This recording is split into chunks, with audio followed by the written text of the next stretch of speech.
A paz do Senhor, sou o diácono Luciano Carrilho. Seja bem-vindo ao canal Deus é a Tua Bênção. Não esqueça de deixar seu like, compartilhar, ativar o sininho e se inscrever no canal.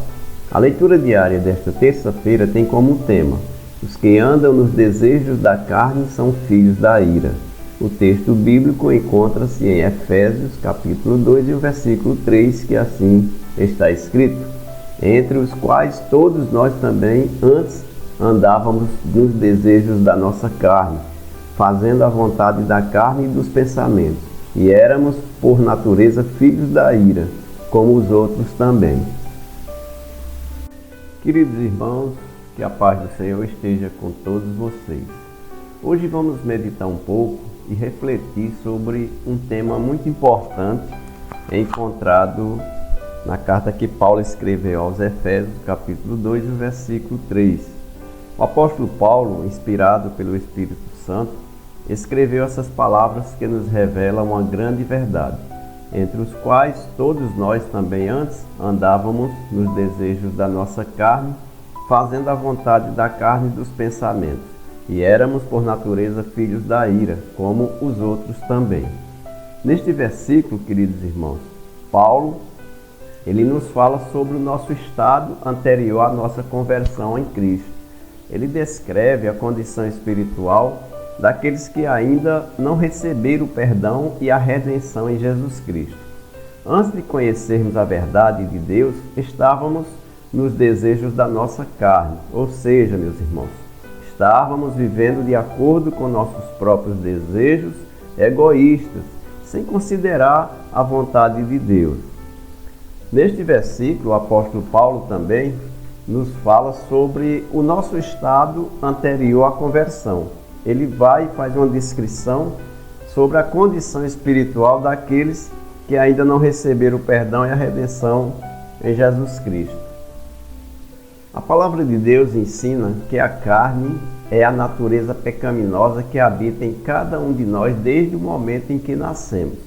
Essa natureza, meus irmãos, ela inclina-se para o pecado, para a satisfação dos desejos mundanos e para a rebelião contra Deus. Antes de sermos transformados pela graça de Deus, éramos controlados pela natureza carnal, buscando agradar a nós mesmos e seguindo nossos próprios pensamentos e desejos. No entanto, meus irmãos, a segunda parte do versículo nos revela uma verdade dolorosa. Éramos, por natureza, filhos da ira.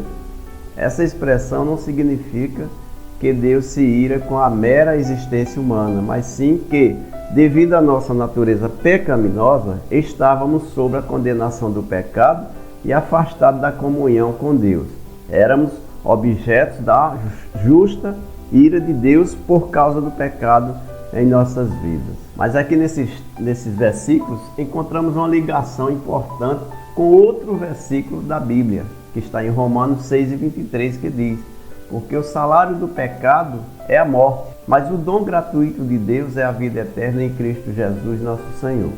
Essa mensagem ressalta a gravidade do pecado e a consequência que ele traz para nossas vidas. O pecado nos separa de Deus e nos leva à morte espiritual.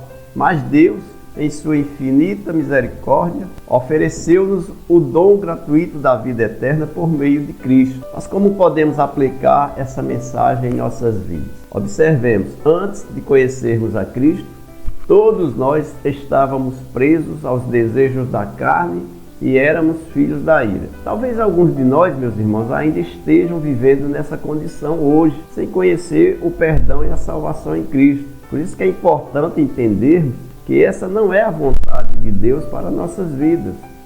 Entenda uma coisa: Deus nos ama e Ele ama tanto o ser humano que enviou seu próprio Filho unigênito, Jesus Cristo, para morrer por nós na cruz do Calvário e nos libertar do poder do pecado. Quando nos arrependemos de nossos pecados, confessamos Cristo como nosso Senhor e Salvador único, somos imediatamente transformados pelo poder de Deus. Deixamos de ser filhos da ira para nos tornarmos filhos amados de Deus.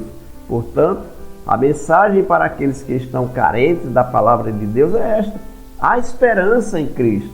Não precisamos mais viver escravizados pelos desejos da carne e sob a condenação do pecado. Podemos encontrar perdão verdadeiro, libertação e uma nova identidade como filhos de Deus. Por isso, queridos irmãos, que essa reflexão nos desperte para a importância de buscar a vontade de Deus, de obedecer a sua palavra em nossas vidas diárias, fugindo, meus irmãos, dos desejos carnais e vivendo em obediência aos princípios divinos, que possamos compartilhar essa mensagem também de amor e redenção com todos aqueles que estão ao nosso redor, para que mais pessoas possam experimentar a transformação que só Jesus pode trazer para cada pessoa.